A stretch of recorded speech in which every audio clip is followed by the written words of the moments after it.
Depuis la fin des années 1990, la Formule 1 est entrée dans une nouvelle phase de son expansion, dont les retombées économiques et financières accrues, le caractère de plus en plus grandiose des événements qu'elle propose et surtout la conquête des marchés extra-européens sont les principaux indicateurs. Autrement dit, la F1 s'est mondialisée, ou plus exactement, elle a utilisé la mondialisation, à l'instar d'autres événements sportifs, comme un contexte économique sans précédent, lui permettant de conquérir de nouveaux marchés, tant en vue d'accroître ses bénéfices que de toucher un nouveau public. Mais pour autant, la Formule 1 est-elle vraiment devenue un sport mondial ? Installez-vous confortablement, c'est ce qu'on va voir tout de suite dans F1 à la loupe.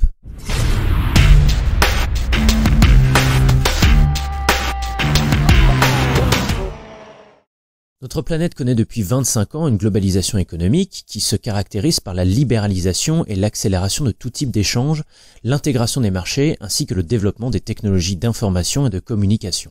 En somme, la mondialisation, c'est une contraction de l'espace et du temps qui justifie le concept de Marshall McLuhan de village global.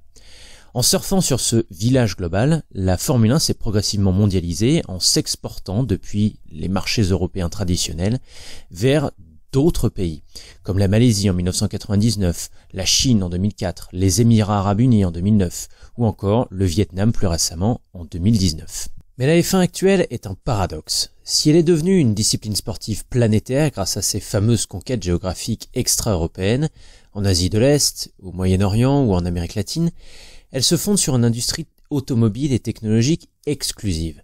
Elle est donc soumise à un public plus restreint. Et pour cela, il suffit de regarder les écuries participantes pour s'en rendre compte. Malgré la présence du paddock de la F1 partout dans le monde aujourd'hui, le panel de constructeurs et de motoristes ne s'est que très peu diversifié, puisqu'il reste exclusivement européen et japonais. Alors bien sûr, il existe quelques exemples d'équipes qui, ces dernières années, sont sorties de cette exclusivité. C'est le cas par exemple de Haas, écurie américaine, et de la valeureuse équipe indienne Force India. Mais celles-ci sont rapidement devenues des écuries clientes, s'approvisionnant en moteurs et équipements chez leurs grandes sœurs européennes, qu'elles soient Mercedes ou Ferrari.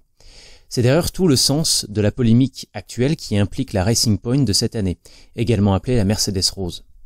C'est pourquoi resituer les racines de la Formule 1 permet de mieux comprendre la particularité de ce sport. Ses origines remontent à la toute fin du 19e siècle en Europe, plus précisément en Angleterre.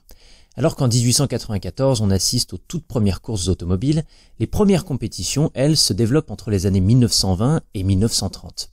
Mais c'est surtout à la suite de la Seconde Guerre mondiale que le sport automobile va connaître un essor considérable, puisqu'il sera le fruit d'une reconversion massive des industries technologiques qui avaient auparavant participé à l'effort de guerre.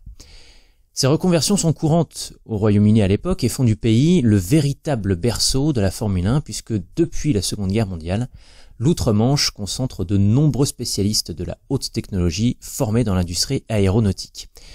Dès lors, une convergence est opérée entre ces ingénieurs qui, au sortir de la guerre, se sont reconvertis dans l'automobile tout en restant dans ces complexes militaro-industriels, et 2, les équipes de course qui sont venues s'y installer. L'aéroport militaire de Silverstone sera ainsi transformé en un circuit mythique du même nom, alors que les usines de Brackley, Milton Keynes, Woking et Grove deviendront les fiefs d'écuries prestigieuses et compétitives de la F1 moderne, à savoir Mercedes, Red Bull Racing, Renault, McLaren et Williams. Alors ces fondements à la fois européens et industriels de la Formule 1 ont deux incidences majeures. La première, c'est que le sport, l'éducation et la culture sont des concepts étroitement liés. On a tendance à considérer que le football est un sport de pauvres, qui se pratique collectivement et se démocratise plus aisément, alors que la F1 est souvent cataloguée comme un sport de riches qui requerrait un certain niveau de vie et une certaine culture automobile pour être accessible.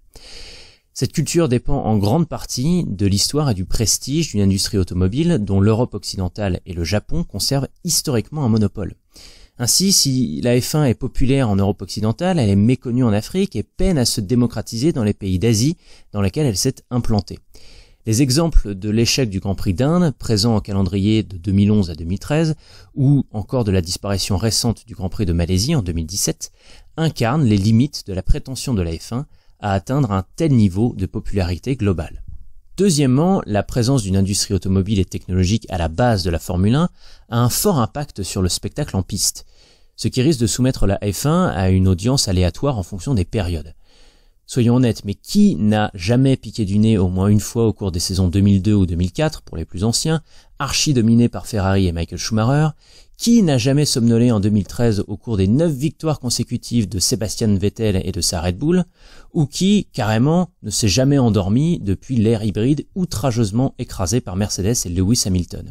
D'ailleurs, l'introduction en 2014 de la motorisation hybride V6 a creusé des écarts de performance tels entre différentes équipes que l'intérêt du public pour la discipline n'en a été qu'appauvri par moment.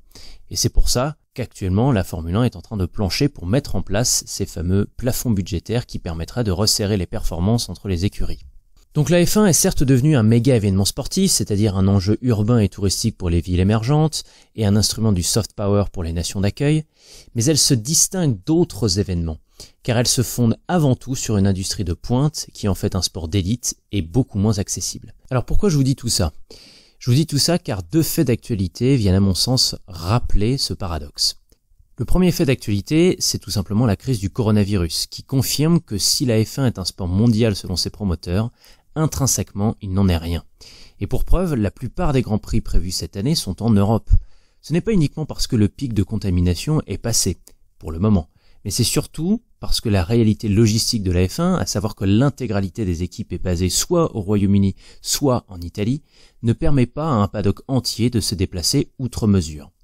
Pire, la crise actuelle met en avant la dépendance de la F1 envers les pays d'Asie, au même titre qu'elle a rappelé à de nombreux pays européens qu'ils étaient totalement tributaires vis-à-vis de la Chine en ce qui concerne certaines productions élémentaires. De nombreux pays hôtes asiatiques, parmi lesquels le Vietnam, Singapour, la Chine, n'ont pas hésité à annuler la venue de la Formule 1 cette année. Or, c'est autant d'argent en droits commerciaux que le sport perd. Lorsque l'heure sera venue d'examiner les dégâts financiers liés au confinement planétaire, c'est peut-être une remise en cause partielle du calendrier de la F1 qui sera à l'œuvre. Deuxième fait d'actualité, la question de la diversité qui est un combat porté par Lewis Hamilton en ce moment. Je pense que personne ne peut nier qu'il n'y a pas de diversité notable en F1. Or, cette carence semble, dans l'imagerie actuelle de Liberty Media, être associée à la question du racisme et de la lutte antiraciste. Mais je pense qu'il ne faut pas se tromper. Ce manque de diversité provient avant tout de racines européennes, desquelles la F1 ne peut pas vraiment s'extraire. Si la F1, de par son élitisme qui lui est propre, ne trouve pas un moyen de séduire culturellement tout public sans distinction, tout en s'infiltrant dans les différentes couches sociales, je crains que les changements de livrée, les points levés sur les podiums et les hashtags marketés de Liberty Media n'y changeront rien. Il est donc légitime de se demander si, de par sa nature, la F1 ne constitue pas elle-même un frein à sa propre promotion mondiale. Propriétaire de la Formule 1 depuis janvier 2017, Liberty Media s'était immédiatement emparé de ce constat en pointant du doigt la stratégie de communication défaillante de la discipline. Le championnat du monde de F1 est vraiment mal exposé. Il ne fait rien sur le numérique, il n'y a aucun marketing et il ne raconte aucune histoire. Voilà ce que déclarait le président du Formula One Group, Chase Carey, au New York Times en janvier 2017. Donc c'est de ce constat que la F1, sous la houlette de son actionnaire, a, depuis 3 ans, entrepris une refonte complète de son image de marque. L'objectif étant d'attirer une clientèle plus jeune, plus diversifiée, plus connectée, afin d'asseoir les conquêtes géographiques de la discipline. Dans cette perspective, Liberty Media a mené plusieurs réformes, mais est-ce qu'elles portent leurs fruits ? Ça, c'est une question à laquelle on va répondre un petit peu plus tard. Merci d'avoir écouté ce podcast. Si le sujet vous a intéressé, n'hésitez pas à commenter, à partager ou à vous abonner à ma chaîne. À bientôt!